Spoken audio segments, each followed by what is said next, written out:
నమస్తే అన్న, అందరికీ నమస్కారం. ఇరాన్ విదేశాంగ మంత్రి కీలక ప్రకటన చేశారు. అమెరికా మాకు ప్రతిపాదనలు పంపింది, వాటిని మేము ప్రస్తుతం పరిశీలిస్తూ ఉన్నాము. అలాగే మాకు కూడా 5 షరతులు ఉన్నాయని చెప్పి ఇరాన్ విదేశాంగ మంత్రిత్వ శాఖ మంత్రి ప్రకటించారు. అమెరికా పీస్ ప్లాన్ ను ఇరాన్ తిరస్కరించింది. తమ షరతులు నెరవేరినప్పుడే యుద్ధం ముగిస్తామని చెప్పి ఓ అధికారి చెప్పినట్లు ఇరాన్ ప్రభుత్వ టీవీ తెలిపింది.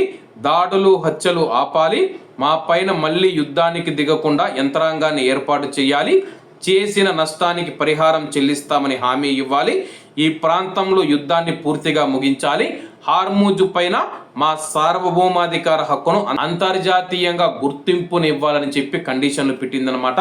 ప్రస్తుతం అమెరికాకు మనం చూసుకుంటే ఇరాను ప్రధానంగా 5 షరతులు పెట్టిందనమాట.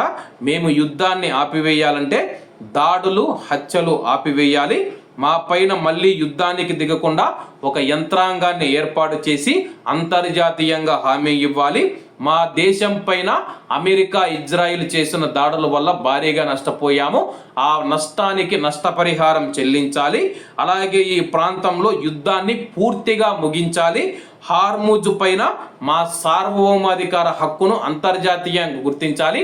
అంటే హార్మూజ్ జలసంధి ఏదైతే ఉందో అది ఇరాన్కు సంబంధించిందని చెప్పేసి అంతర్జాతీయంగా ప్రకటించాలి. ఇక ఏదైనా హార్మూజ్ జలసంధి గుండా ఒక షిప్ వెళితే కానీ అక్కడ ఒక టోల్ను ఏర్పాటు చేసి మేము డబ్బులు వసూలు చేస్తామని చెప్పి ఇరాన్ ప్రకటించిందనమాట. మరి ఇరాన్ ప్రకటన పైన అమెరికా ఎలా స్పందిస్తుందో వేచి చూడాల్సి ఉంది. ప్రస్తుతం అమెరికా 15 ప్రతిపాదనలు చేస్తే అమెరికాకు ఇరాను 5 షరతులు విధించింది. మరి ఏం జరుగుతుందో వేచి చూడాల్సి ఉంది. కాబట్టి అందరూ బాగుండాలి, అందులో మనం ఉండాలి. అందరికీ నమస్తే అన్న, జై హింద్.